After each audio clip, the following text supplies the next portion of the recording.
Bonjour à tous et merci d'être avec nous comme d'habitude. Nous sommes jeudi, je sais, pour certains c'est un jour férié, mais la vie continue. Et aujourd'hui, l'émission sera un petit peu spéciale puisque nous aurons que nos chroniqueuses qu'on ne voit pas souvent, assez souvent. Et donc, celles qui ont raté les coups, elles seront là. On va commencer tout à l'heure avec Caroline Alix. Bonjour. Bonjour Danick. On parlera avec elle des hauts potentiels. Bien. Un peu plus tard, on parlera de la place de la femme artiste dans l'industrie musicale avec Sandy Kelly, qui est venue avec deux chanteuses. On saura un petit peu dans l'industrie musicale guadeloupéenne le rôle, la place de la femme réellement dans cette industrie. Et on va terminer avec Edith Evrilus, sa chronique d'Edith. Edith, c'est une naturopathe. Probablement, elle vous donnera encore de bons conseils. Sinon, bien, bon jeudi. Certaines font le pont, on m'a dit. Enfin, demain, vendredi, la vie continue pour tout le monde, et y compris pour Caroline. Sont tout de suite génériques. C'est parti.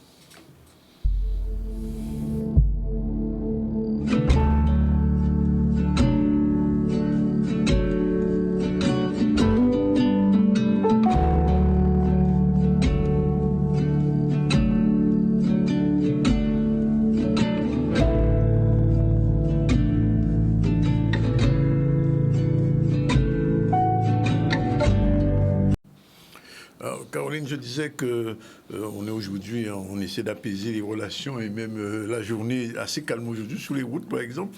Mais en relisant ton ouvrage, tu abordes à la fin un thème quand même qui interpelle, ce qu'on appelle les hauts potentiels avec leur entourage. Alors, pour les gens qui ne savent pas, c'est quoi un haut potentiel? Alors, j'aime pas du tout le terme galvaudé de surdoué parce que ça sous-entend une supériorité sur l'autre, ce qui n'est pas du tout le cas chez le haut potentiel. Il est avant tout hypersensible. Et cette hypersensibilité crée beaucoup d'inconfort dans sa vie et beaucoup d'instabilité émotionnelle. Et c'est loin d'être un cadeau. Ah bon, mais alors, on parle des gens qui sont quand même, il y a quand même des gens qui sont surdoués, qui sont très doués, qui ont un potentiel supérieur aux autres, quand même, ça existe, oui? Oui, mais c'est souvent lié à une instabilité des représentations du monde, parce que D'accord. haut potentiel, ça veut dire quoi? Ça veut dire vitesse de compréhension très, très élevée, Oui. et ça veut dire intensité des ressentis, de la sensitivité accrue et aiguë. Ça veut dire qu'ils reçoivent des informations en plus grand nombre et ils n'ont pas forcément le temps de les traiter sur un plan émotionnel parce que ça vient bouleverser des équilibres. Ça veut dire qu'avec ce genre de personnes, il faut faire attention? Oui, il faut faire attention. Mais c'est eux qui doivent faire attention. Voilà. L'intérêt pour moi pour ce thème, c'est d'encourager les gens à se faire tester. Parce qu'il y a de plus en plus de méthodes aujourd'hui pour les aider à garder l'équilibre et la stabilité de leur représentation du monde. Oui. Alors, pourquoi donc les représentations du monde du haut potentiel sont-elles quelquefois instables, voire même anxiogènes? Ça peut être anxiogène, pourquoi? Parce que son intelligence, elle est structurée par groupes systémiques. Oui. Et en fait, il se raccroche entre eux et il va perdre la conscience des étapes intermédiaires. Et donc, quand on lui demande de transformer un groupe systémique, ça prend énormément d'énergie. Il peut être tenté de résister à ces informations qui viennent le bousculer, le déstabiliser, ou alors faire des colères ou se renfermer sur lui-même parce qu'il perd un petit peu pied par rapport à ces informations. Et ces gens, on va quand même pas dire que ces personnes sont dangereuses quand même, non? Elles sont parfois excessives. Pourquoi? Parce qu'elles peuvent, dans ces rigidités, ces moments de rigidité où elles vont vouloir protéger un système logique très sophistiqué et très élaboré, en voulant protéger ce système, ils peuvent parfois être méchants avec les autres ou en colère. Et là, pour le coup, leurs stratégies sont très fines et très adaptées et ça peut faire mal de rester autour d'eux. Alors, comment on fait alors pour apaiser, si besoin, les crises d'angoisse des gens qui ont de haut potentiel? Parce que ce sont quand même des êtres humains, ils peuvent avoir aussi des crises d'angoisse. Ben oui, donc moi, par rapport à cette population qui a plus besoin, c'est-à-dire que ça peut être un luxe d'apaiser des émotions pour la majorité des gens, mais pour eux, ça devient une clé d'équilibrage vitale au quotidien. L'idée, c'est qu'ils arrivent à gérer les bouleversements émotionnels que crée l'instabilité de leur représentation du monde, de pouvoir les gérer en secret, seuls avec eux-mêmes, en utilisant les méthodes, tout simplement la méthode qu'on peut apprendre quand on est médiateur, comme on le fait avec les avocats du barreau de la Guadeloupe à l'association AMAC. Oui, justement, on va en parler parce qu'il y a un ministre qui était de passage ici, qui a beaucoup parlé de la médiation. De la médiation. Il semble que c'est un système qui semble se développer beaucoup en ce moment. Oui, c'est important. Oui. Alors, autre question. Pourquoi beaucoup de personnes ignorent cet état, cette problématique d'hypersensibilité? Déjà, il faut se faire tester, c'est pas évident, et puis ça implique d'admettre au départ qu'il y a un certain déséquilibre par moment, et c'est pas toujours très valorisant. Donc il y a des évitements par rapport à cette problématique. Et surtout, il n'y a pas vraiment de solution. Aujourd'hui, les psychologues ne sont pas particulièrement formés. Sinon, Jeanne Siofakin qui a fait un livre, parce qu'elle a accompagné des hauts potentiels, un livre très intéressant qui permet déjà de repérer si on est concerné par cette problématique ou pas, parce qu'elle décrit de manière très simple l'univers du haut potentiel qui est particulier. Ça veut dire qu'il y a des tests, comme on dit, il y a des tests d'intelligence, il y a des tests pour déterminer l'hypersensibilité. Oui, en fait, la problématique, elle est masquée. On la découvre quand on comprend qu'on sait, mais on ne sait pas dire pourquoi on sait. Ce sont tous ces systèmes intermédiaires de raisonnement logique qui passent à la trappe du champ de la conscience. Oui. Il n'y a que des tests qui peuvent savoir si, à la fin, les raisonnements sont justes ou pas justes, et les niveaux de fulgurance avec lesquels le haut potentiel va arriver au bon résultat, sans comprendre pourquoi il sait, mais il ne sait pas pourquoi il sait. D'accord. Alors, il y a quand même quelque chose qu'on appelle la pensée intuitive. C'est ça. Qu'est-ce que c'est exactement? Mais justement, c'est toutes ces zones d'ombre pour lui qui échappe à son champ de conscience. J'appelle ça la pensée intuitive, c'est-à-dire qu'il ressent vaguement qu'il faut aller là, ou que le résultat d'une équation mathématique, ça va être ça, mais il est incapable de détailler précisément pourquoi. En fait, c'est comme si s'il devait adopter un mode plus normal et plus adapté aux autres, c'est comme si on devait l'obliger à descendre d'un arbre sans savoir sur quel pied il devait poser des branches. Et donc, il est dans une espèce de solitude et de confusion qui le marginalise, et c'est une souffrance. Alors, si je comprends bien, il faut probablement encourager ces gens, les hypersensibles, à se faire tester, mais comment faire? Il y a des psychologues qui font des tests. Il y a différents tests proposés par des psychologues. Alors, c'est payant, mais ça vaut le coup. Pourquoi ? Mais parce qu'aujourd'hui, il y a des techniques de développement personnel qui permettent, grâce à l'association du triangle dramatique de Karpman que j'évoque dans toutes mes émissions, et l'étude des besoins de la communication non violente, l'association des deux permet au haut potentiel de gérer par lui-même et tout seul ces moments de glissement parfois très inconfortables pour lui et son entourage. Alors, est-ce qu'on peut conclure en disant qu'on est trop intelligent, on ne peut pas être heureux? C'est le titre du livre de Jeanne Siofakin, c'est vrai. C'est vrai que trop d'intelligence empêche une certaine cohérence parce que le monde est paradoxal, le monde est confus et le monde n'est pas toujours ordonné. Il y a part de désordre, de choses, et ça ne rentre pas dans ces cases à lui qui sont complexes et ça peut créer des isolements. Alors, on va revenir un peu sur la visite du ministre du garde des Sceaux. C'est-à-dire, je ne sais pas si on a encore le sujet là. Oui, on a le sujet. On va revoir le sujet et après on va commenter un peu.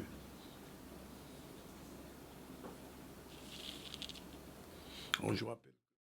J'ai tenu à rendre visite au personnel pénitentiaire ici à Baie-Mahault. D'abord, pour lui témoigner mon soutien. Je leur ai dit, et c'est une réalité, que je suis fier d'être leur ministre. Certains d'entre eux ont été décorés ce matin. Certains d'ailleurs pour des actes de bravoure. C'est vrai que c'est très difficile d'être agent pénitentiaire, que la promiscuité fait que les tensions et parfois les violences constituent, hélas, le quotidien du personnel pénitentiaire. C'est la raison pour laquelle j'ai d'abord souhaité les revaloriser d'un point de vue catégoriel, et c'est un hommage que la République leur devait. Les catégories C sont passées en B et les B vont passer en A. Ça, c'est sur le plan catégoriel.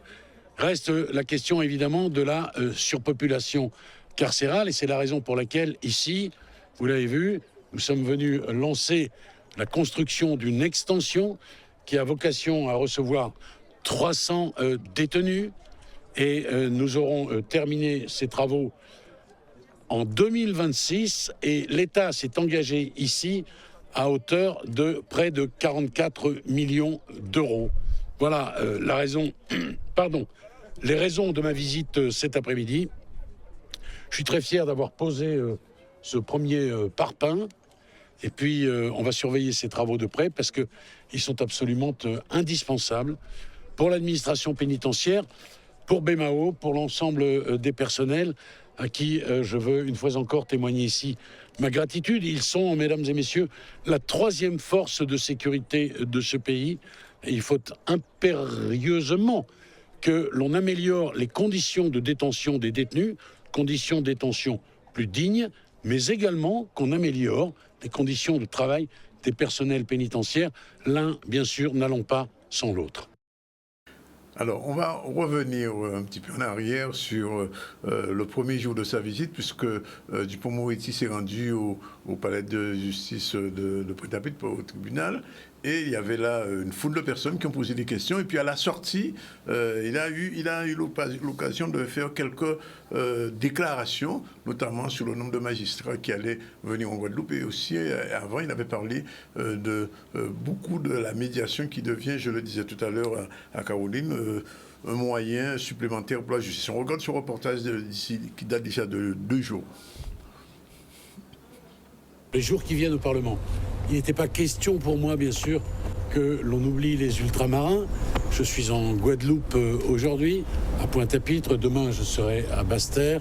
Et je voudrais vous dire 2 mots, notamment du budget exceptionnel qui va être présenté au Parlement. Il s'agit d'une loi de programmation qui envisage une augmentation, un investissement supplémentaire de l'ordre de 7,5 milliards d'euros d'ici 2027.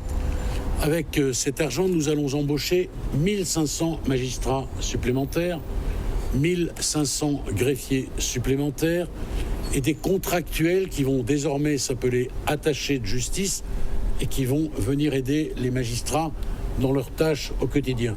Puis c'est aussi pour moi l'occasion, naturellement, de rencontrer les magistrats de Pointe-à-Pitre et de les féliciter chaleureusement. Demain, je serai à Basse-Terre, je ferai un certain nombre d'autres annonces au tribunal judiciaire, mais également à la cour d'appel en présence de monsieur le Premier Président et de monsieur le procureur général.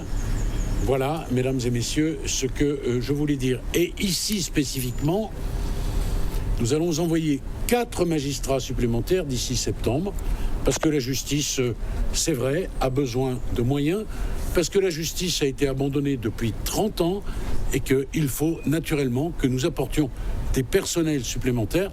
La justice en a besoin, la justice le mérite, et nos compatriotes attendent du service public de la justice qu'au fond, la justice soit plus proche d'eux et plus rapide. Voilà l'objet de mon déplacement.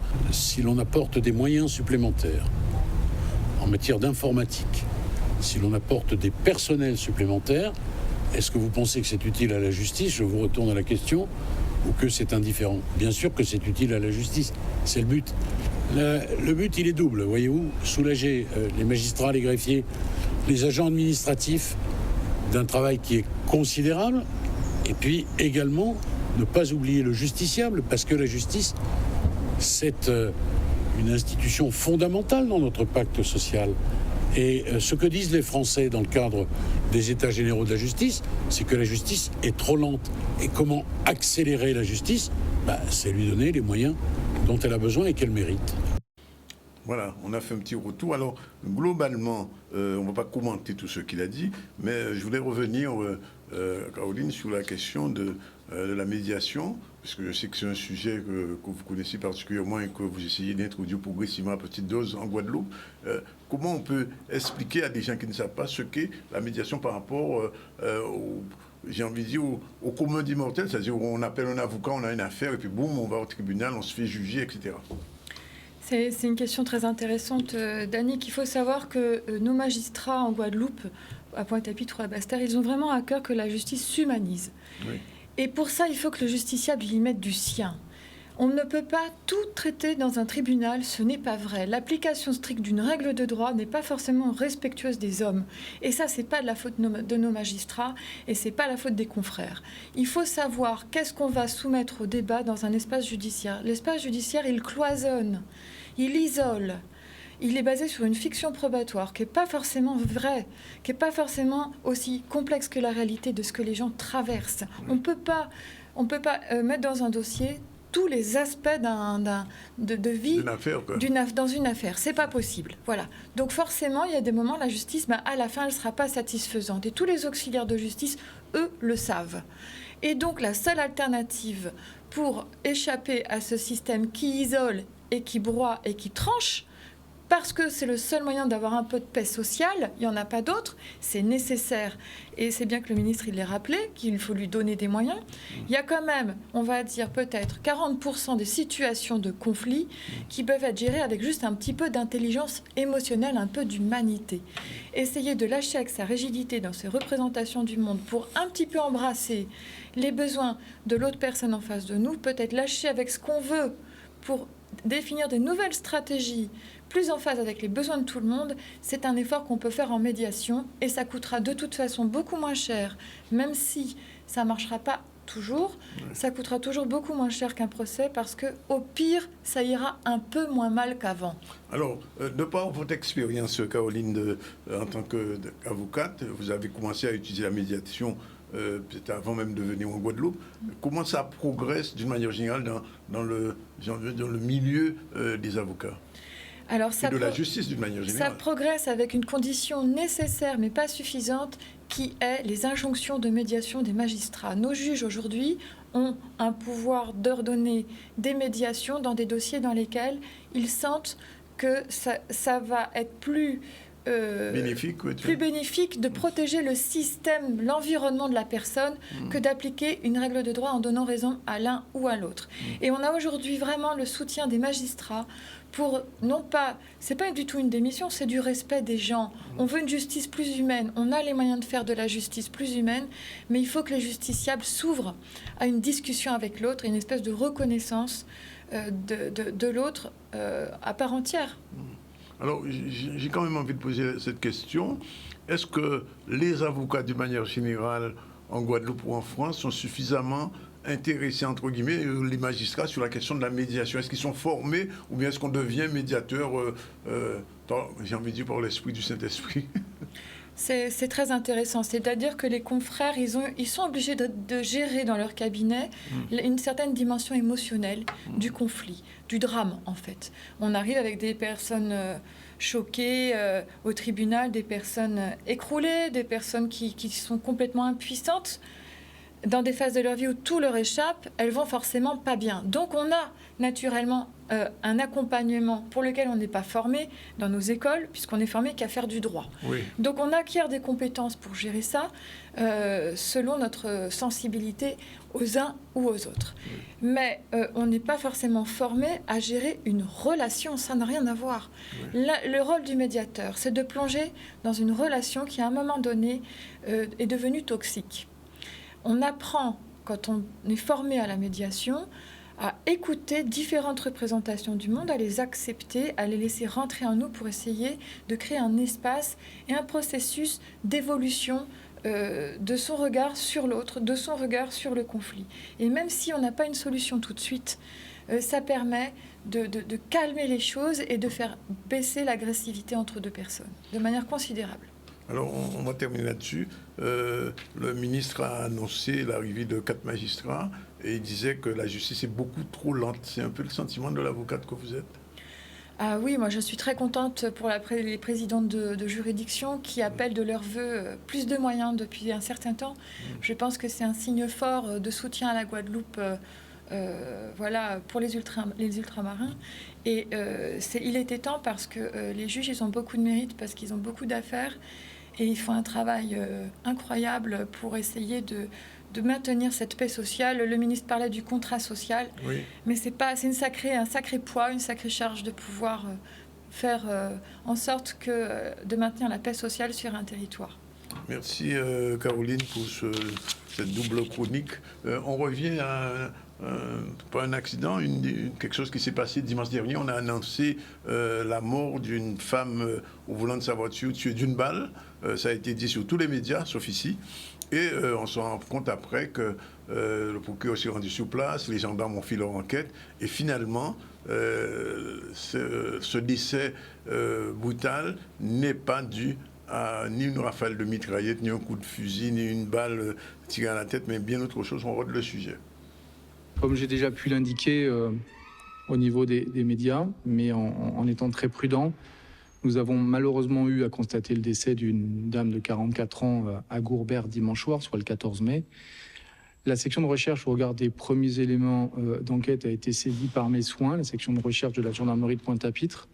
Et nous avons mené des investigations très rapidement pour essayer de comprendre les circonstances de ce décès.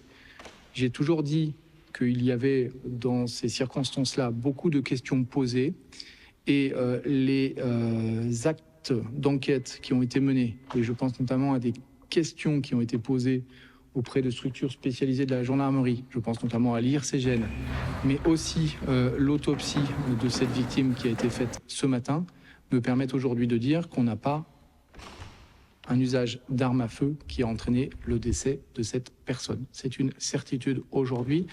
On a malheureusement une autre hypothèse de travail qui a pris de l'ampleur au fil des heures de l'enquête. On a une hypothèse de travail comme quoi un projectile interne au véhicule conduit par cette victime a touché cette victime au niveau de la tête. Projectile interne qui, selon les premiers éléments qui m'ont été communiqués et qui sont affinés au fil des heures, pourrait être lié à un airbag défectueux. Un projectile en ferraille a été retrouvé au niveau du crâne de la victime, projectile en ferraille qui manifestement est dans la structure de l'airbag. Les pompiers parlent d'une enquête judiciaire, ce qui m'étonne un peu.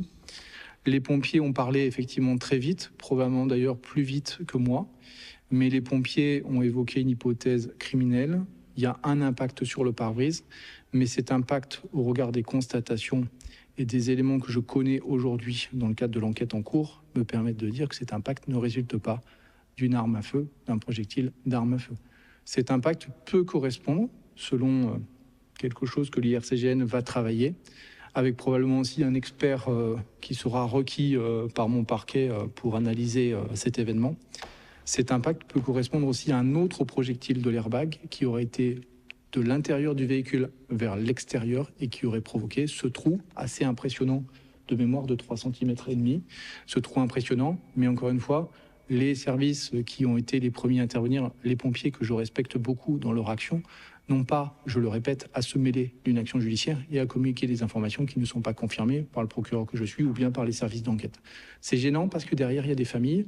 Avant de vous recevoir, j'ai reçu la famille de cette malheureuse victime, un compagnon, une fille, et c'est vrai que j'ai pu très facilement prendre conscience que les informations qu'ils ont pu lire dans la presse écrite ou orale n'ont pas été des informations qui leur ont fait du bien. Voilà. Comme quoi, il faut faire attention à ce qu'on annonce très rapidement. On nous demande un incident. Voilà. Il est exactement 2h54. On prend la première pause et on se retrouve tout à l'heure avec Sandy et ses invités pour ce débat sur la place de la femme dans l'industrie musicale guadeloupéenne. À tout de suite.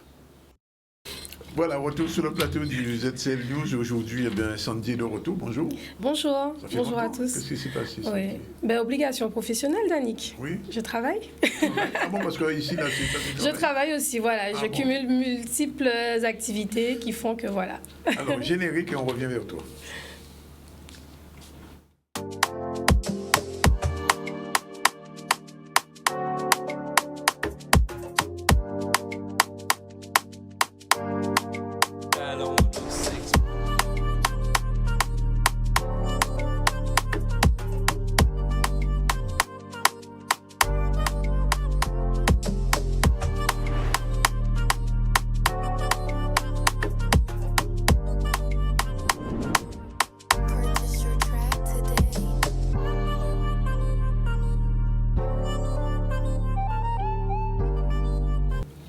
Alors aujourd'hui, on a deux chanteuses avec nous qu'on va découvrir.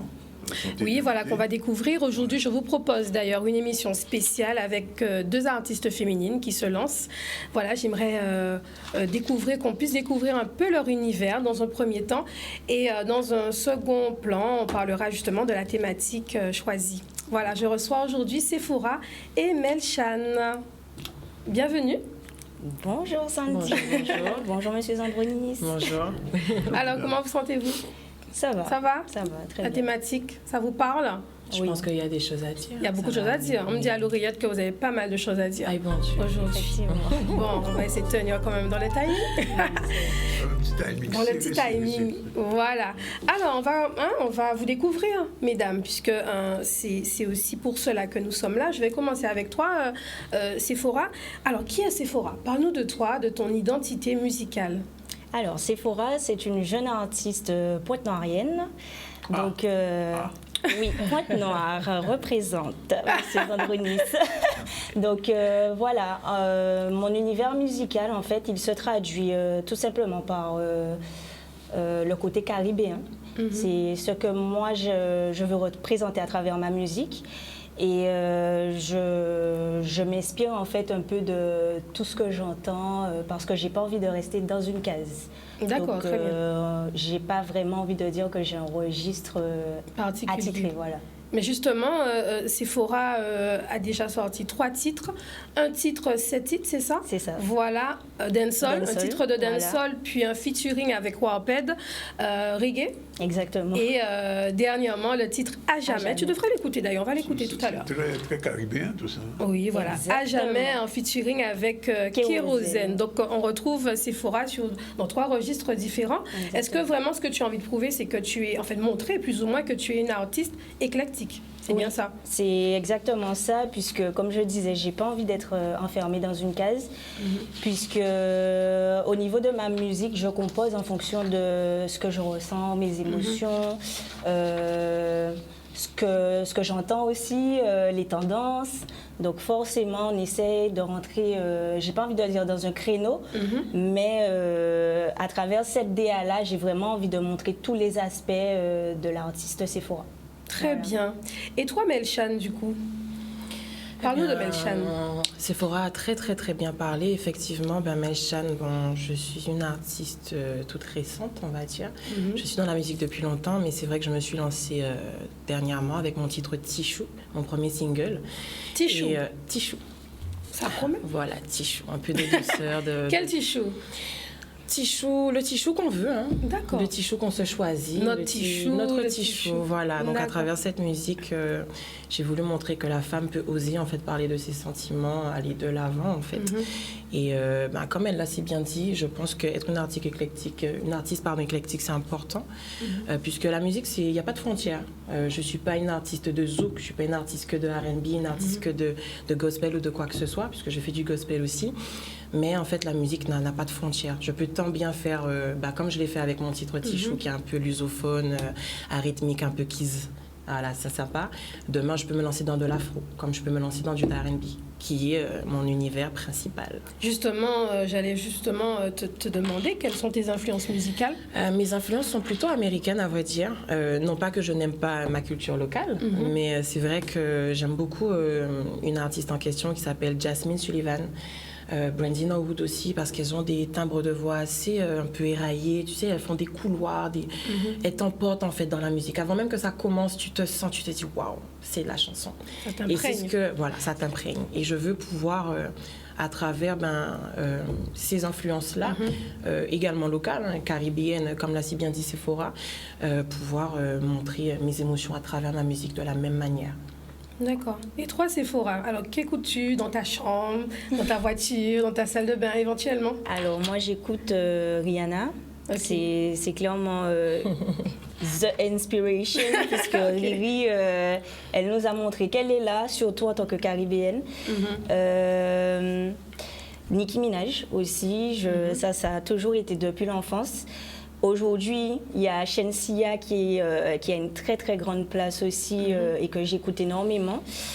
Et au niveau des artistes locaux, moi je dirais Kalash. Kalash, c'est vraiment l'artiste que j'écoute très souvent, puisqu'il a prouvé Il a prouvé que c'est un grand artiste. Voilà. Très bien. Est-ce que vous pouvez nous parler un petit peu de la jeunesse? J'aimerais qu'elle nous parle un petit peu du début, d'où vous est venue cette envie de chanter. Hein? Est-ce que c'est depuis toute petite? À quel âge? Est-ce que vous avez dans votre famille des musiciens, des chanteurs? Alors, Melcha, vas-y. Merci Sephora. Alors, j'ai toujours aimé chanter. Je chante depuis toute petite. J'étais même dans une école de musique il y a très longtemps, l'école de musique de Georges Troupé à l'époque, qui s'appelle Kimball. Je ne sais même pas si elle existe encore. Bon, ah oui, c'est un groupe c'est vrai? de Sainte-Anne. Donc voilà, je suis sainte-anaise. Oui, donc c'est pour ça.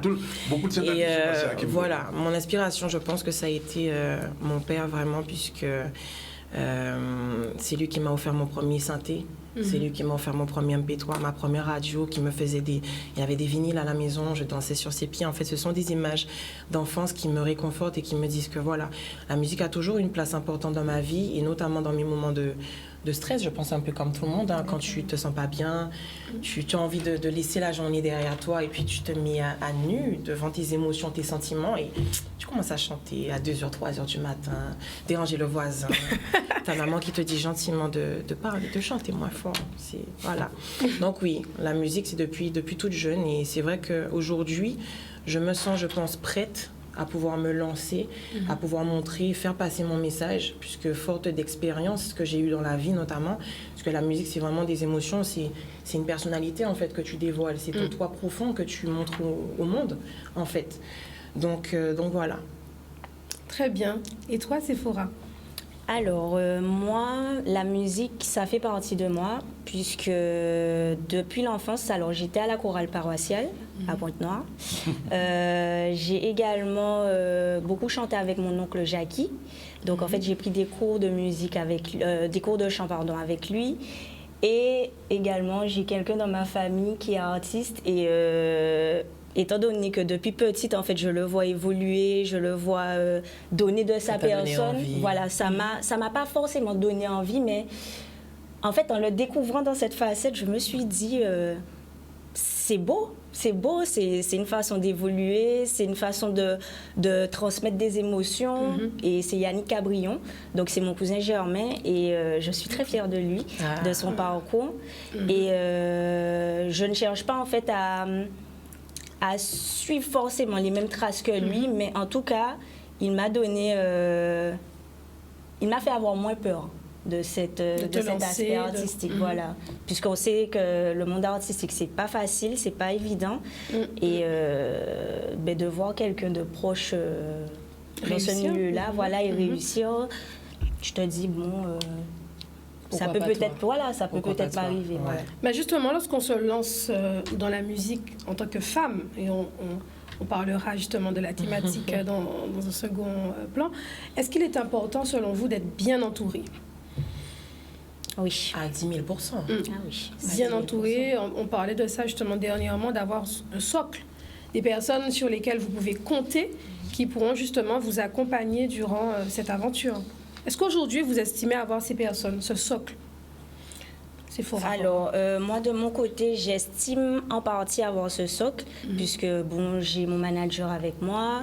J'ai travaillé avec la prod de Deb Studio, donc c'est quand même bien encadré. Mais effectivement, certaines fois, on peut sentir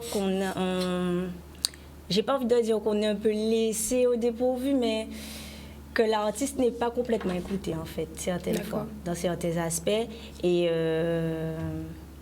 mais hormis ça, oui, je me sens quand même encadrée, voilà. Melcha? Moi, de mon côté, exactement pareil. Hein, mon manager qui, depuis le début, me soutient, qui est là derrière moi, qui assure mes arrières, on va dire, musicalement parlant. Mes proches, mon entourage, fidèle au poste, c'est eux en tout cas qui m'ont poussé à me lancer vraiment, puisque à force d'entendre Melchan, tu as une belle voix, vas-y, j'aime bien cette chanson, pourquoi tu fais pas ci, pourquoi tu fais pas ça, tu te poses des questions, tu te dis pourquoi pas moi également, et tu as envie d'aller de l'avant, et tu fais de petites vidéos de temps en temps, et tu as des retours positifs, et en fait c'est les gens qui te poussent leur amour, leur soutien. Et c'est important, en fait, parce que sans ces personnes, on n'est rien. Et oui, Exactement. effectivement, un bon maintien psychologique, un bon entourage, c'est très, très important. C'est sûr, c'est sûr. C'est la base. Je crois que vous composez vos textes, c'est bien ça? Oui. Donc, Ajamin, tu l'as écrit? Alors, je l'ai écrit avec Dacia Dollars. Donc, en fait, on était au studio et on cherchait une thématique, justement, sur laquelle parler. Et moi, en fait, je lui avais raconté une anecdote qui s'était passée pour moi. Et c'était clairement une peine de cœur. Donc, forcément... Oula, du vécu, alors, là. Voilà, Ajamin. moi, je parle que de mon vécu dans mes morceaux. Que ce soit Ma couleur ou À jamais. Ces titres, c'est autre chose. Mais en tout cas, pour l'histoire en tout cas d'À jamais, ça s'est fait comme ça. On a écrit à deux. Il est fort, ce titre. Hein? Oui. Justement, j'allais te poser la question, est-ce qu'il y a vraiment un sens caché, une histoire vraiment derrière ce titre? Les paroles sont quand même profondes, c'est poignantes. C'est un titre, je pense, qui parle à beaucoup de femmes, à toutes les femmes. Hein? Coucou, Donc, mesdames. voilà. C'est ça. Donc, merci, Sephora. Et toi, Melchan, du coup, est-ce que ton titre Tichou, c'est du vécu, c'est une déclaration d'amour? Alors, oui et non, entre guillemets. C'est-à-dire qu'à travers, en fait, l'aspect dansant que je mets dans mon titre chaloupé, voilà, aller vers ce petit chou en question, c'est plus un sentiment, une émotion. Toutes les femmes peuvent s'imaginer, en fait, à leur manière, se dire comment, de leur point de vue, elles vont aller vers leur amour, vers leur âme sœur, vers la vie, en fait. Donc moi, je l'ai transmise en dansant. Si nous t'es qu'à danser doudou, mais en vrai, c'est la danse de la vie, la danse de l'amour, la danse de l'amitié, la danse de plein de choses, en fait. C'est vraiment imagé, et le but, c'était que tout le monde puisse s'identifier, mais à sa manière, puisque l'imagination, à ce moment, vient prendre la place, et je trouvais ça vraiment sympa. Donc j'ai écrit ça dans ma chambre un soir, 3h, 4h, un matin, du moins. Ouais, donc elle a l'inspiration vraiment à 7h. Moi, c'est la nuit. Moi, c'est la nuit. J'adore la nuit, c'est le soir. Tu sais, t'as un silence, le bruit des étoiles, si on les entend. En tout cas, moi, je pense que oui. Voilà. Mais ouais. Et je sais pas, c'est venu comme ça. Et à l'occasion, justement, et je tenais à lui faire un petit coucou à Tizen, à l'occasion, justement, de son concert où j'ai été invitée à la part 2.0, j'ai eu l'occasion de pouvoir interpréter ce titre en exclusivité. Et c'est le retour, encore une fois, des gens qui m'ont dit, bon, pourquoi pas aller plus loin? Et c'est de cette expérience que j'ai voulu aller là où je suis aujourd'hui. Un titre qu'on va découvrir tout à l'heure, Danick, tu connais un petit peu? Non? Je découvre. Tu vas découvrir tout à l'heure. Voilà, on va découvrir le titre de Sephora À jamais, mais également celui de Melchan. Alors, selon vous, mesdames, quelles qualités font un grand artiste musical? Sephora. Alors, premièrement, comme Melchan l'a dit, l'humilité, c'est la base, l'authenticité de l'artiste. Oui, ça. Puisque ça ne sert à rien de se cacher en fait derrière une personnalité qui n'est pas la tienne. Pour moi, un artiste, un vrai artiste, c'est quelqu'un qui est proche de son public, proche également de son entourage et arrive à composer en fait avec tout ça. Et c'est un échange d'émotions, c'est un échange de sentiments. Donc pour moi, l'authenticité avant tout. L'authenticité, tu es toi, reste toi, tout simplement. À mon avis, c'est ce qui permet de perdurer dans le temps, l'authenticité, puisque, comme on dit, les masques finissent toujours par tomber, arrive un moment. Melchan, tu es d'accord avec cette réponse? Parfaitement. L'humilité avant tout, comme elle a si bien dit, c'est vrai que je pense que le contact avec le public, c'est important. Mais en tout cas, c'est ce qui me porte, c'est ce qui me pousse aujourd'hui, qui me donne envie d'évoluer, de continuer, de m'améliorer. Et c'est ça, c'est ce partage, être, je pense, un peu honnête avec soi-même, avec les autres, puisque les gens, en fait, ne recherchent pas tant... Je ne dis pas qu'ils ne recherchent pas un artiste, mais ils recherchent une personne à laquelle ils peuvent s'identifier. C'est-à-dire, nous sommes des femmes, on a des peines de cœur, on perd des gens dans la vie, on a des soucis peut-être au travail, avec des amis. Ça arrive, en fait, c'est la vie, c'est le quotidien, en fait. Donc, à travers nos histoires, notre musique, une petite poésie chantante, raconter ça pour que les gens, eux, se disent chez eux que... Ça va, elle s'en est sortie. Dans sa musique, elle dit que ça va aller. Je me sens bien. Dans sa musique, elle dit « cet homme lui a brisé le cœur ». Elle vit les mêmes choses que moi. On vit les mêmes choses, en fait. On vit les mêmes choses, hommes comme femmes. Donc, la musique, c'est ça. C'est un message. C'est pouvoir le transmettre de la bonne manière, avec des énergies positives, parce que je suis très sur les énergies et vraiment beaucoup d'amour, parce que c'est important.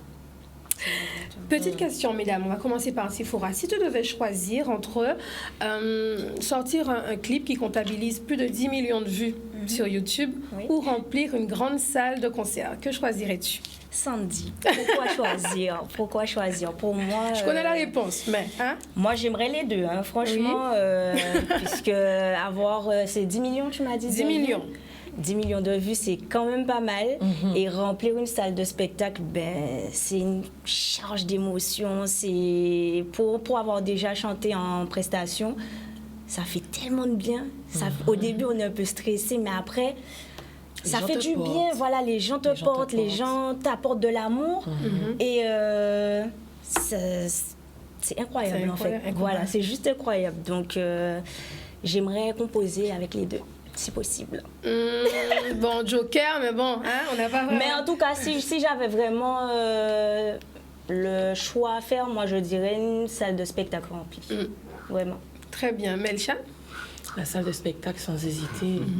Puisque c'est... En fait, il y a le rapport réseau social, où les gens te voient à travers un écran. Et il y a le rapport humain, où ils vont venir à ta rencontre, où ils vont venir partager avec toi justement ce que tu ressens, ce que tu leur apportes.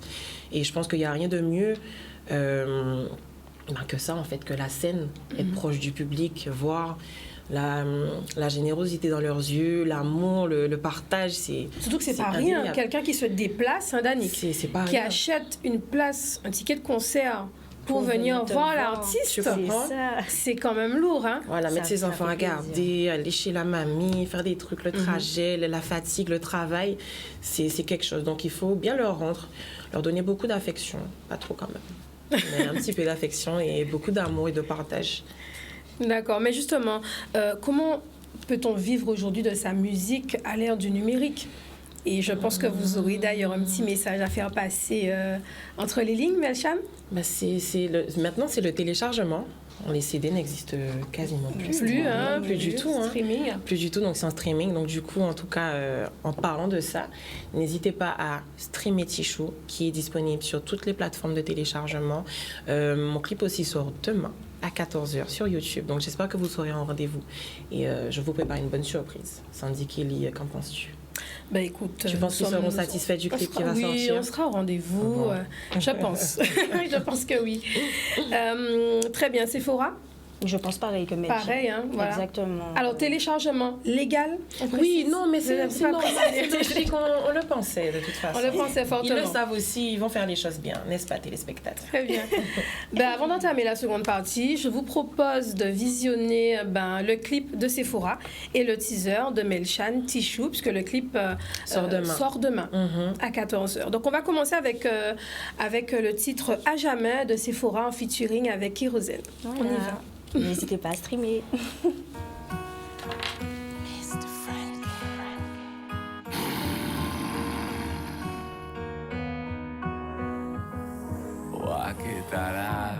Je t'ai attrapé la main dans le sac. Je t'ai bloqué, j'ai coupé tout contact. J'ai entendu tant de promesses sans acte. J'ai entendu tant de promesses sans acte. Pas d'aller-retour, pas de passe. Tu pars à la chasse, donc tu perds ta place. T'as brisé mon cœur tel un brise-glace. Faut tous tes mots doux. Dire que j'étais folle de toi. À jamais pour toujours. Pars avec tes blablabla. Blablabla. Blablabla. Blablabla. Pars avec tous tes blablabla. Tu parles beaucoup de loin, une fois à deux t'es distant. Tu fais le mec charmant, pourtant toujours tu me mens. Je suis pas la troisième roue du carrosse. T'es parano, tu t'enfonces. Je t'imaginais déjà mettre genoux au sol, pour qu'au final ce soit une autre qui te console. Tu m'as vendu du rêve, je consomme. Faut tous tes mots doux. Dire que j'étais folle de toi. À jamais pour toujours. Pars avec tes blablabla. Blablabla. Blablabla. Blablabla.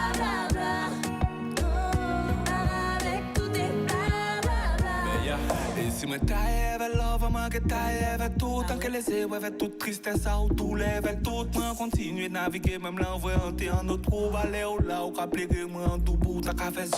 Bien qu'à mentir, mais seulement l'air ou pas qu'à. Et vous-même ou qu'à sentir, qu'elle fait fort ou pas capable. Faut que laissez moi tranquille. Vivre vers c'est trop tracas. En cas d'y love la tant pis, continuer d'y voir que t'as là. Love en notre technique, on fait pas de j'avais au tout près. Trop trip, chérie, on est trop tout près. On va crier, moi toxique, mais c'est moi, on va tout faire. J'en fais un texte, pis même j'en dois me tourner.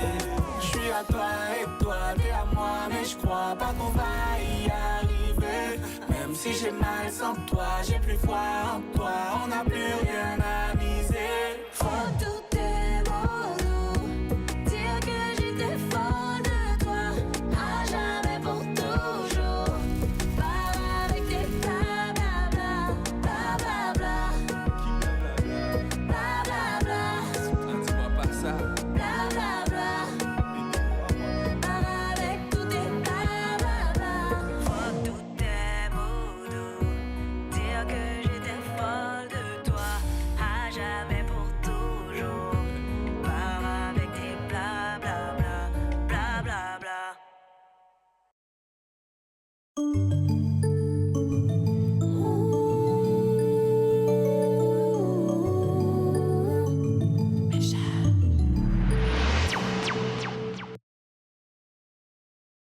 C'est vraiment un petit avant-goût, mais très Très beau clip de Sephora en Vraiment, featuring avec vraiment. Kérosène et le Merci. teaser de Melchan avec le titre Tichou qui sort demain. N'oubliez pas le clip qui sort demain à 14. Voilà, n'oubliez pas de vous abonner, YouTube, Sephora, Melchan. Et Instagram TikTok, aussi, voilà. Facebook, ça existe. La petite surprise, c'est qu'elles vont nous chanter quand même leur titre tout à l'heure, la deuxième partie. Donc restez bien connectés puisqu'en fait elles vont chanter leur titre en live. À tout à l'heure. Voilà. Alors Danick, je te propose la pause. On revient Oui, on avec prend la la pause. thématique. Oui, on prend la pause. Voilà. Bon, un oui, petit avec peu d'eau, tout tout ça. Oui, Moi, je suis fan d'eau. ça se passe Voilà. bien. Et ensuite, on revient, sur, avec la deuxième partie, avec sur la thématique. Je crois qu'on a un appel. On aura peut-être un appel ou deux. La place Voilà. de la femme artiste dans l'industrie musicale, c'est important pour des jeunes qui Qui débute, très Ce important. n'est pas évident. Tout à fait. D'ailleurs, Sephora l'a dit, quelquefois on a l'impression que le manager, l'artiste n'est pas suffisamment Voilà, encadré. écoutez, Et ça voilà. aussi, j'entends ça souvent. À tout de suite après la pause. Ok. Voilà, si vous prenez l'antenne en ce moment, je vous annonce que vous êtes dans un ZCL un peu spécial, puisqu'aujourd'hui nous recevons Sandy qu'on n'avait pas vu depuis très longtemps. Rebonjour. Rebonjour. Et elle est accompagnée de deux charmantes chanteuses de musique urbaine. Je vais parler de Sephora, bonjour. Bonjour. Et aussi de Melchan, bonjour. Bonjour. Qu'on a entendu tout à l'heure, elles se sont présentées, elles ont donné un petit peu une idée de leur parcours. Et moi j'ai envie de vous poser une question avant de m'entrer dans le cœur du débat, puisque tout à l'heure on a parlé de la place de la femme dans l'industrie musicale. Est-ce qu'aujourd'hui, je crois que c'est Melchan qui sort un clip demain. Oui, c'est ça, tout à fait. Sephora a déjà eu trois Moi, j'ai 3 morceaux déjà. Trois de morceaux sortie. déjà. Comment vous vous sentez dans l'industrie musicale d'une manière générale, déjà, avant même d'entrer dans le débat? Comment vous vous sentez? Parce que vous occupez une place particulière, ce qu'on appelle la musique urbaine, c'est ce qu'on appelle la nouvelle scène. Comment vous vous sentez dans ce milieu? Honnêtement, je me sens plutôt bien. Je pars sur le principe qu'à partir du moment où on fait ce qu'on aime, les choses vont assez bien. Alors il est vrai qu'il y a toujours des problèmes, des soucis un peu par-ci par-là. Je pense qu'on y viendra tout à l'heure avec Oui. Sandy. Mais actuellement, je me sens bien, puisque, comme on le disait dans la première partie, les gens te portent. Donc même si tu es un peu stressé ou tu te dis, bon, est-ce que ça va leur plaire? Mais en fait, ils sont venus pour te voir toi. Ils sont venus pour t'encourager toi. Donc du coup, c'est à toi de faire le meilleur de toi-même et d'affirmer ta place sur cette scène devant eux. Et oui, ça fait du bien. Donc oui. Sephora? Alors, à mon niveau, en tout cas, moi, je me sens bien également, comme Melchan, puisque la musique, en fait, c'est un courant, c'est comme la rivière. Donc, en fait, tu vas rencontrer des pierres qui vont te bloquer certaines fois, et au final, la rivière, elle continue à couler.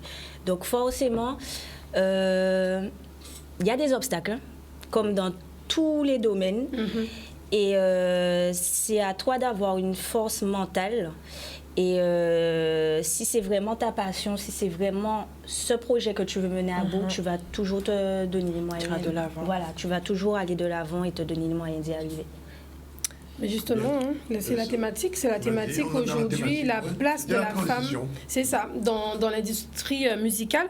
Est-ce que selon vous, il est plus difficile pour une femme artiste aujourd'hui de percer? Puisqu'on va parler des problématiques, des obstacles, comme tu le disais, Sephora, auxquels les femmes sont souvent confrontées. Donc, est-ce qu'il est plus difficile, selon vous, mesdames, on va commencer avec Melchan, pour une femme de percer aujourd'hui? Alors, je dirais oui et non. En soi, percer dans la musique, je ne pense pas que ce soit... si tout le monde chante maintenant. Tout le monde chante, donc voilà.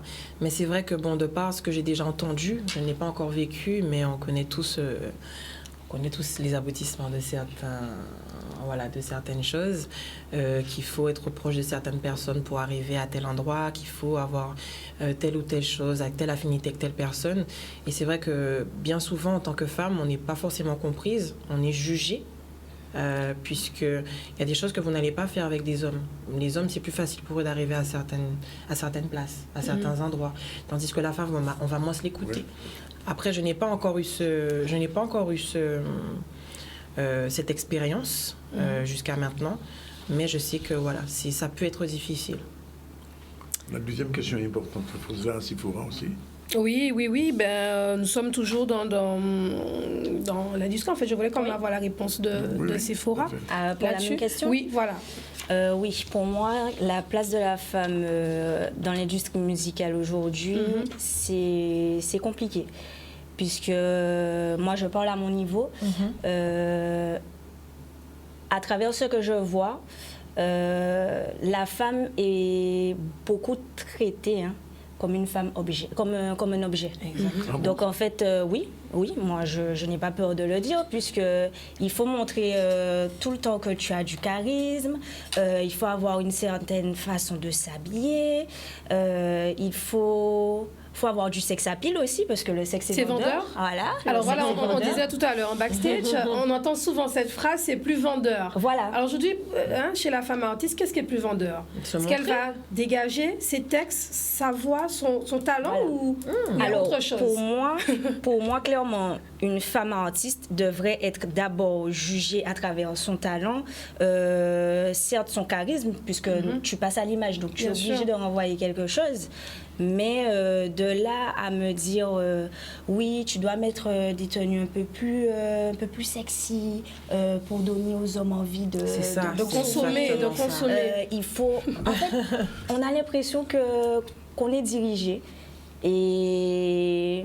Voilà, une voiture pilotée. Sephora, Oui. Je voulais revenir sur ce que tu as dit tout à l'heure. Tu aimes beaucoup Rihanna. Oui. Mais elle est très sex appeal, Rihanna. Oui, parce que ça fait partie de sa personnalité. Voilà, ça fait partie. C'est comme Cardi B. Je parle seulement de Rihanna. On peut en prendre des exemples. C'est comme Cardi B. Cardi B, elle a son sex appeal. C'est une femme, elle s'affirme en tant que ce qu'elle est.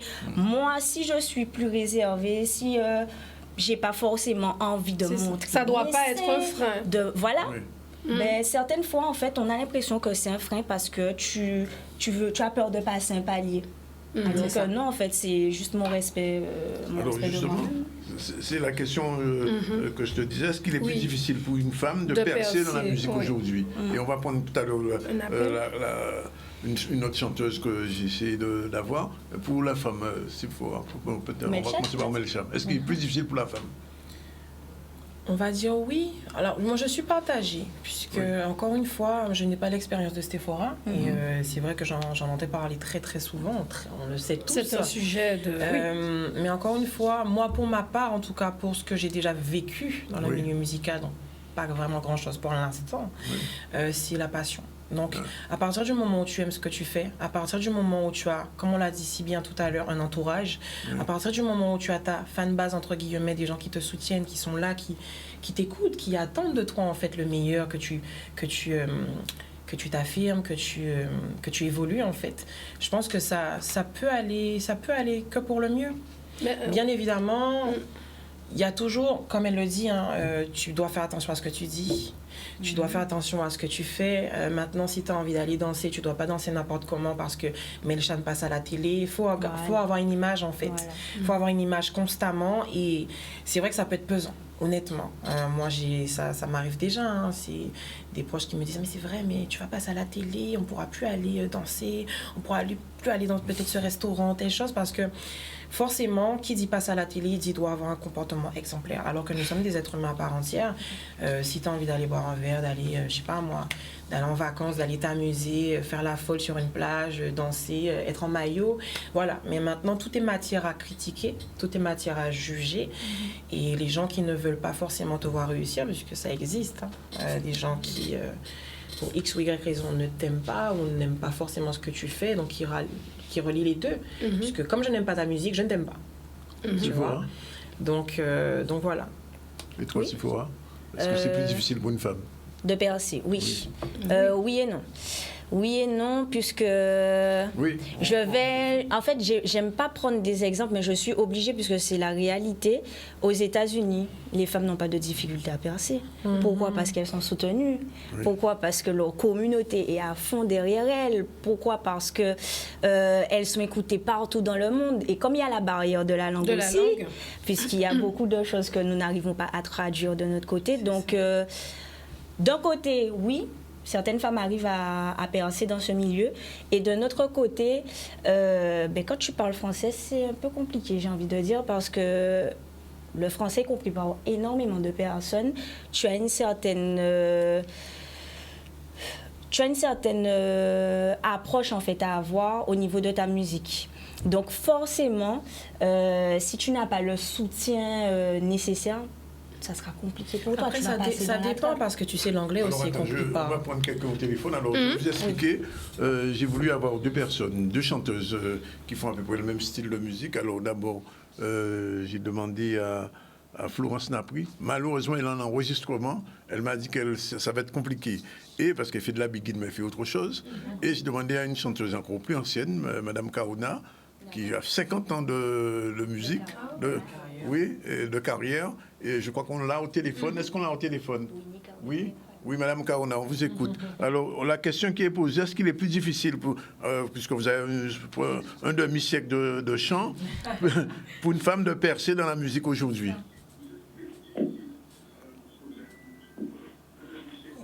On ne l'entend pas. Moi, je vous entends pas. Hein. Oui, je vais vous entendre. Oui, attendez, le temps qu'on règle le son. Oui, allez-y. Allô? Ah, c'est le micro. Oui. Il y a un retour. Je crois que c'est le micro qui est ouvert là, non? C'est même pas ça. Allez-y, on vous écoute, Madame Kaouna. Oui, bonjour. Oui. Bon. Allô? Oui, on vous écoute. On écoute, on va discuter. Bonjour. Bonjour, Madame Kaouna. Bien, retour. Bonjour les filles. Bonjour. J'aime bien. Oui, il y a deux retours. Est-ce que j'ai compris ça? Est-ce qu'il est plus difficile pour une femme de percer dans la musique aujourd'hui, vous qui avez une carrière assez longue déjà? Je crois qu'elle n'entend pas, c'est dommage. Oh.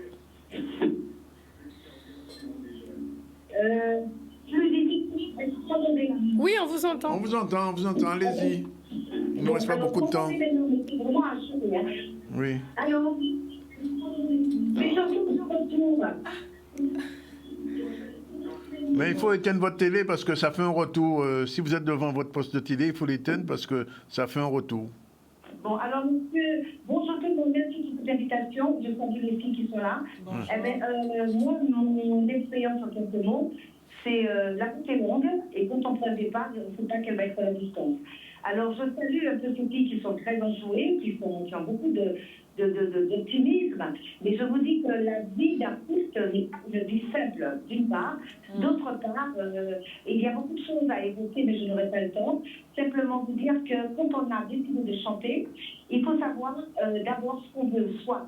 Moi, c'était un peu différent, parce que vous êtes des artistes qui vous êtes jeunes, et moi, aujourd'hui, je suis quelqu'un qui a déjà, comme l'a dit tout à l'heure monsieur l'androdiste, j'ai 50 ans de carrière, mais j'ai eu quelque chose de lourd à porter durant 29 ans. Savoir, on m'a transmis Madame Mondorivel m'a transmis ce fameux chanson et m'a ordonné, elle m'a donné la mission de sauvegarder la vie. Je vous entends parler de calage, je vous entends parler de tas de choses.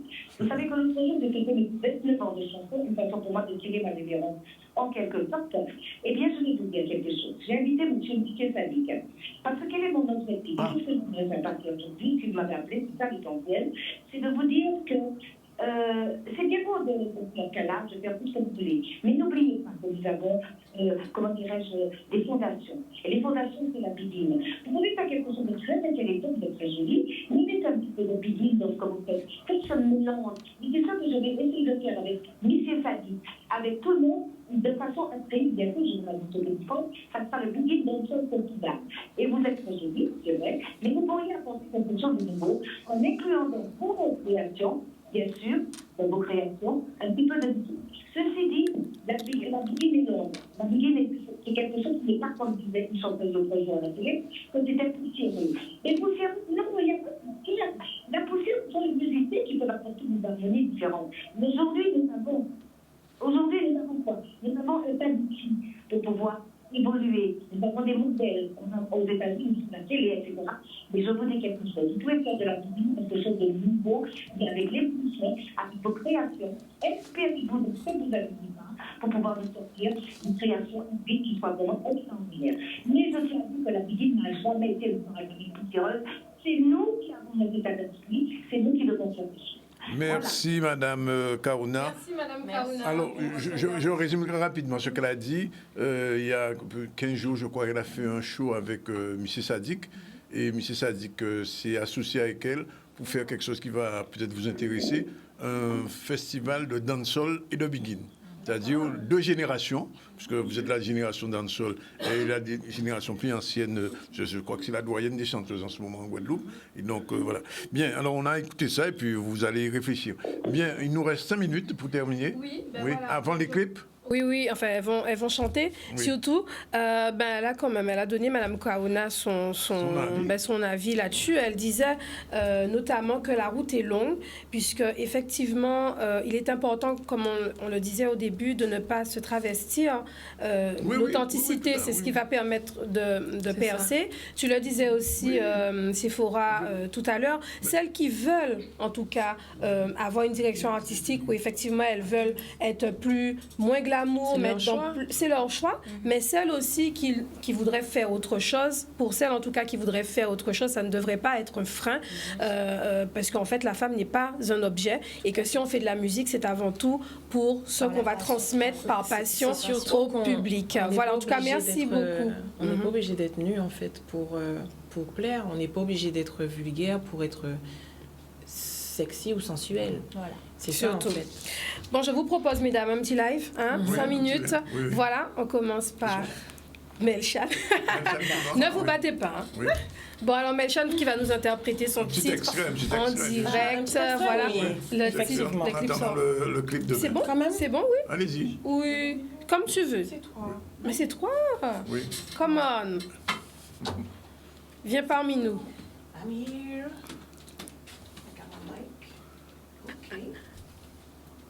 Voilà, c'est parti. Tu me dis alors, attends. Musique, studio. Comme tu veux. Face à Danick.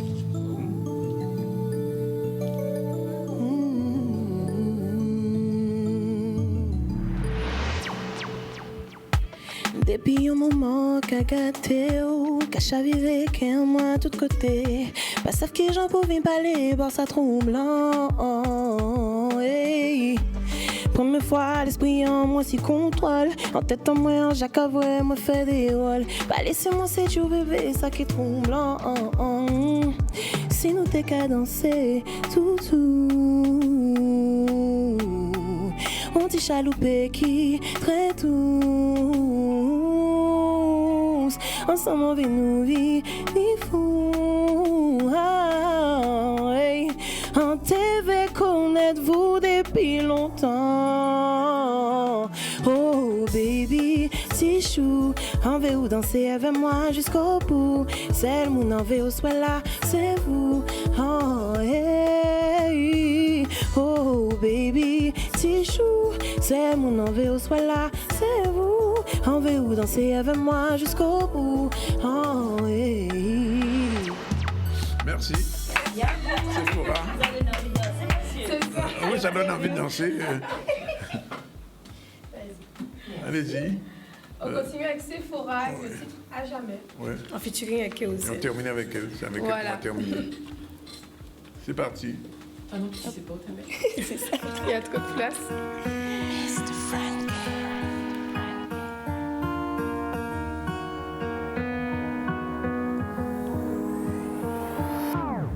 Je t'ai attrapé la main dans le sac. Je t'ai bloqué, j'ai coupé tout contact. J'ai entendu tant de promesses sans acte. J'ai entendu tant de promesses sans acte. Pas d'aller-retour, pas de passe. Tu pars à la chasse, donc tu perds ta place. T'as brisé mon cœur tel un brise-glace. Fuck tous tes mots doux. Dire que j'étais folle de toi. À jamais pour toujours. Pars avec tes blablabla. Blablabla. Blablabla. Blablabla. Pars avec tous tes blablabla. Tu parles beaucoup de loin, une fois à deux t'es distant. Tu fais le mec charmant, pourtant toujours tu me mens. Je suis pas la troisième roue du carrosse. T'es parano, tu t'enfonces. Je t'imaginais déjà mettre genoux au sol pour qu'au final ce soit une autre qui te console. Tu m'as vendu du rêve, je consomme. Fuck tous tes mots doux. Dire que j'étais folle de toi. À jamais pour toujours. Pars avec tes blablabla. Blablabla. Blablabla. Blablabla. Pars avec tous tes blablabla. Fuck tous tes mots doux. Dire que j'étais folle de toi. À jamais pour toujours. Pars avec tes blablabla. Blablabla. Merci. Voilà. Merci. Ben voilà, on va conclure là-dessus puisqu'on va recevoir Edith dans un instant, naturopathe. On vous remercie Sandy. Une belle émission. Merci ces deux voilà. chanteuses. Oui. Voilà, on leur souhaite merci du succès, pour votre présence. bonne chance. On vous souhaite effectivement beaucoup de succès, le clip de Melchan. Donc n'hésitez pas à les suivre sur leurs différents réseaux sociaux. Oui. Sephora avec un C. Voilà. C'est important. Point officiel sur Instagram. Melchan. Voilà. Melchan, Vous êtes CL News, bien entendu, bien sur sûr. Insta, Sandy, Facebook. Et Sandy Kelly sur Instagram et Voilà, Facebook. dernière page de pub et on se retrouve tout de suite avec Edith pour... on va finir avec Edith jusqu'à 15. À tout de suite. Bye bye. Voilà, il est exactement un petit peu plus que 14h. 14h pile, non, 14h pile. Et on reçoit Edith Evrilus, notre naturopathe du jeudi, qu'on espère retrouver un petit peu plus souvent quand même. Bonjour Edith. Bonjour Danick. De quoi on parle aujourd'hui? On va parler aujourd'hui de bilan de vitalité. Bilan de vitalité, alors qu'est-ce que c'est exactement? Alors, le bilan de vitalité fait partie même du concept de la naturopathie. À ne pas confondre avec le bilan de la médecine conventionnelle. Bilan de santé. Parce que le naturopathe, son travail est basé sur plus aller chercher la cause de la cause. La cause de la cause. La cause de la cause. Oui. Et donc, le bilan de vitalité, c'est un questionnaire. À peu près, il y a une centaine de questions qui va scruter toutes les sphères du corps. Par exemple, si on commence par la sphère digestive, dans la sphère digestive, on aura des sous-titres.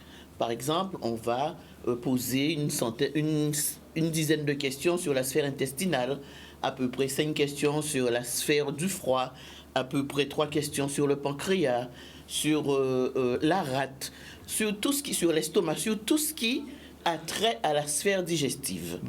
Ensuite, mais ça se passe dans un concept de convivialité avec le client, puisqu'il est à son aise, ça prend 1h30, et il s'agit de poser des questions en profondeur, et il s'agit aussi pour le client de répondre correctement.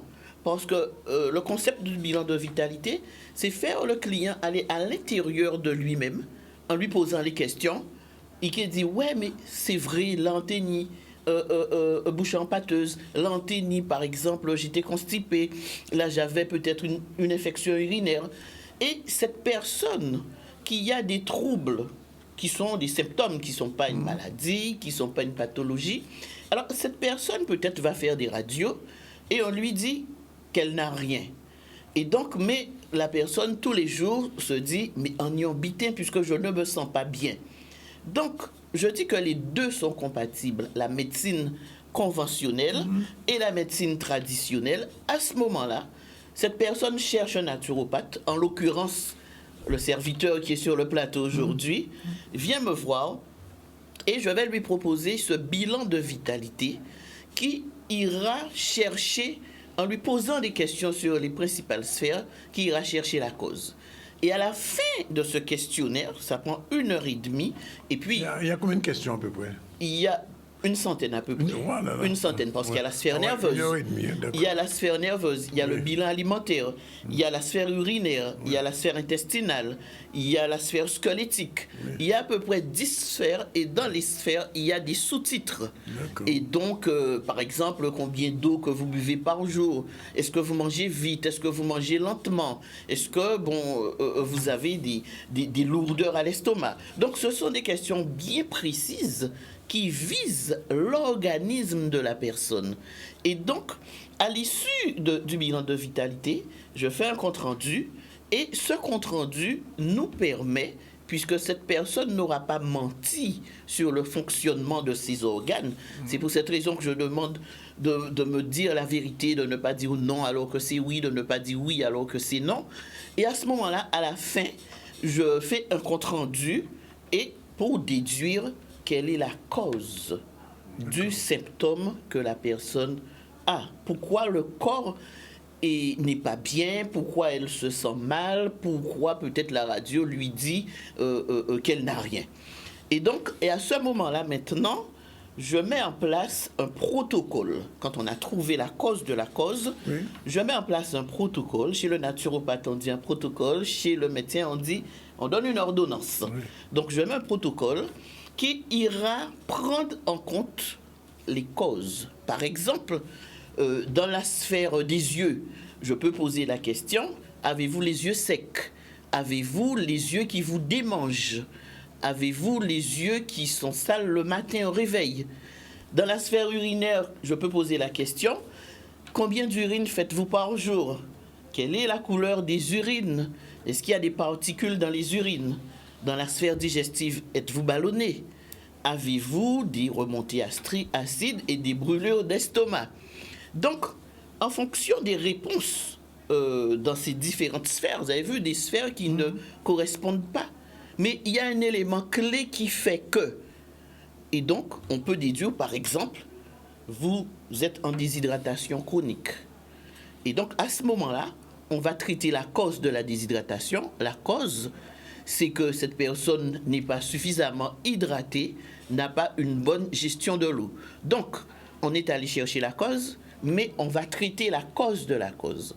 Et donc, ce protocole que je mettrai sur pied ira déjà dans un premier temps nettoyer les organes, détoxifier les émonctoires pour laisser passer cet encrassement qui permet au corps d'être en affaiblissement, parce que tout est lié. Vous savez, le corps, c'est quelque chose de très complexe.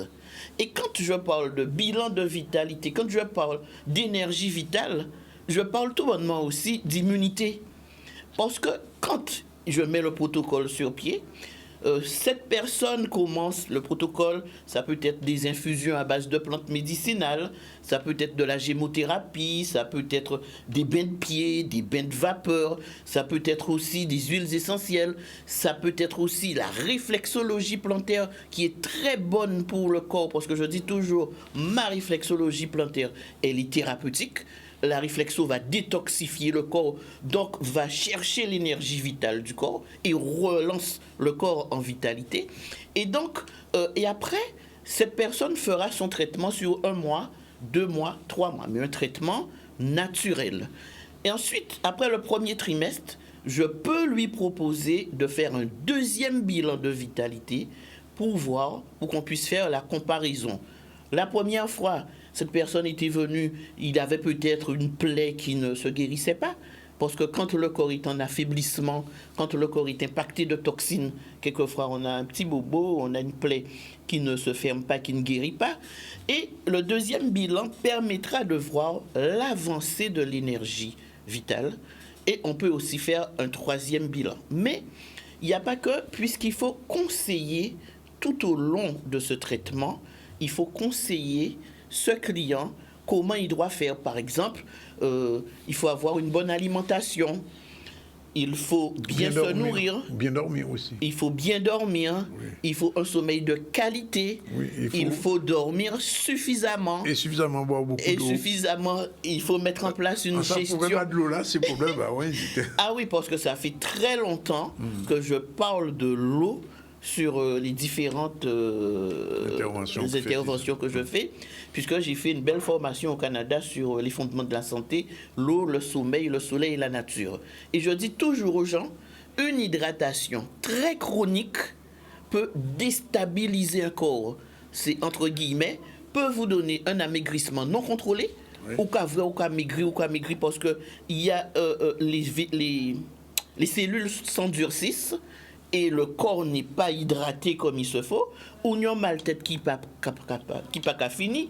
Et donc, l'eau, c'est un élément important. Donc, je disais qu'un manque d'eau dans le corps, une déshydratation chronique, donne un vieillissement prématuré, un amaigrissement non contrôlé et non maîtrisé. On a la peau qui devient très plissée. Donc, ça, c'était juste une parenthèse. Et donc, le bilan de vitalité maintenant, quand il est bien suivi, quand il est bien fait, il permet au corps de retrouver progressivement sa vitalité. Et le client, il se dit, bon, ça va nettement mieux déjà, parce que j'arrive à mieux dormir, je n'ai plus ces problèmes de ballonnement, je n'ai plus cette sécheresse aux yeux, je n'ai plus. Pourquoi? Parce qu'il a mis en place les différentes techniques naturel que je lui ai donné et le corps même reprend en régénérescence. Donc le bilan de vitalité permet la détoxification du corps et ensuite permet au corps de se régénérer, de se revitaliser. Alors, Edith, je vais quand même poser une autre question. Est-ce qu'avant qu'on consulte un naturopathe, une naturopathe comme toi, est-ce qu'il faut commencer par un bilan de vitalité avant aucun traitement? C'est-à-dire, la question elle est très bonne, Danick. Quand j'ai un client pour la première fois, la toute première fois, je propose une réflexologie plantaire. Oui. Parce qu'à partir de la réflexo, on peut déjà voir quels sont les organes qui sont affaiblis. Je peux déjà mettre un protocole. D'ailleurs, c'est ce que je fais tout le temps. Je mets des protocoles à l'issue d'une réflexologie plantaire. Mais le bilan de vitalité, il va chercher en profondeur les zones d'encrassement et les zones qui sont affaiblies. Donc, on peut aussi faire le bilan de vitalité, faire le protocole et faire la réflexologie plantaire. Parce que les clients qui sont avec moi depuis très longtemps me disent que bon, ça va nettement mieux et... J'ai fait une réflexologie, je vous dis ça aux gens qui vont nous regarder en ce moment. J'ai fait même 2 réflexologies. Alors, autre question, Edith, alors on parle beaucoup depuis de remèdes gracieux, mais quand je suis venu dans ton cabinet, j'ai vu quand même il y a beaucoup de petites bouteilles avec des produits. Que sont ces produits en général? Alors tu vas avoir beaucoup de petites bouteilles parce que j'adore faire mes huiles essentielles. Oui. Par exemple, pour la Covid, j'ai fait plusieurs huiles, dont une qui s'appelait Prends précaution.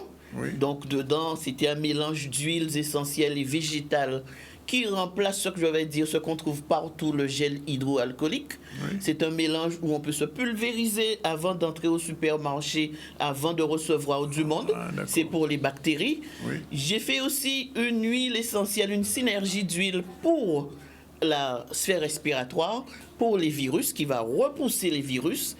J'ai fait une huile que tu as essayée aussi qui s'appelle Soulager. Soulager, oui. Et qui a pris en compte tous les symptômes du Covid. Oui. Et jusqu'à maintenant, les gens en J'ai pas eu le raffolent. Covid, en fait. Et donc, voilà. Donc, le client du cabinet n'a pas eu de Covid parce qu'il a un bon suivi, parce qu'il a une immunité qui est bien, parce que tu as une énergie vitale qui permet au corps de repousser les virus. C'est ça. C'est ça. Quand le corps, je dis toujours, quand on a une bonne vitalité, quand on a une bonne énergie vitale, c'est le corps qui guérit le corps. Et donc, quand tu as une bonne énergie vitale comme ça, c'est-à-dire même si tu as un virus, même s'il y a quelque chose, il ne sera pas à 100%, tu l'auras au moindre coût, on va dire ça comme ça. Mais c'est très important d'avoir un corps bien énergisé.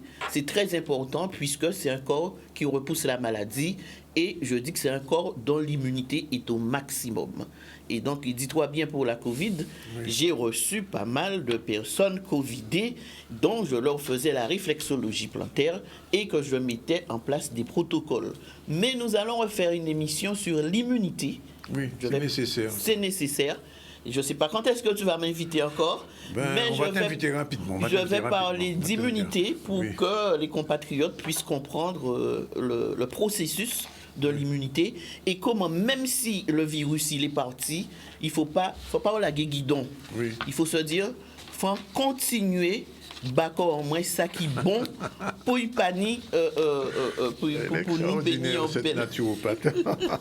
Voilà, en tout cas, mais Edith, merci, on t'a fait attendre longtemps parce qu'il y avait ce petit débat avec les chanteuses, mais c'était nécessaire de parler de cette vitalité, ce bilan de vitalité. Je crois que beaucoup de gens qui ne le savaient, moi je ne savais pas que ça existait, mais les gens le savent. Normalement, c'est le cœur de métier du naturopathe. En naturopathie, il y a plusieurs techniques, mais le bilan de vitalité, comme je l'ai dit en préambule, c'est le concept même d'aller chercher la cause de la cause. Bien. Ben, Edith, à très bientôt. Et puis, comme je le dis, peut-être qu'il y aura un débat sur la naturopathie un de ces jours. Il n'y a pas de souci. Ce sera avec plaisir. Voilà. Ben, il est 14h14. On devait finir à 15. On a gardé 1 minute. Je rappelle qu'on a reçu en début de l'émission Maître Caroline Alix pour maîtriser, apaiser ses émotions, avec elle on a fait un point assez complet sur ce qu'on appelle la haute intelligence et les difficultés. Après, il y a eu ce débat sur la place de la femme artiste dans l'industrie musicale avec 2 chanteuses qu'on découvre avec Sandy. Et puis on a terminé avec Edith, la chronique d'Edith, chronique qu'on va retrouver dans quelques jours, je vous le promets. Voilà, c'est fini pour aujourd'hui. La réalisation, c'était Yann. Et puis, à demain. C'était un jour soi-disant férié, mais même là, il est férié, Canyon ZCL quand même, pour les gens qui sont à Casayo, qui partent à travail, parce que beaucoup de gens me disent, ah ouais, mais entre midi et 2, je travaille pas là, eh bien voilà, ça a sauté là, et je vous. Merci, à demain à la même heure, bye bye.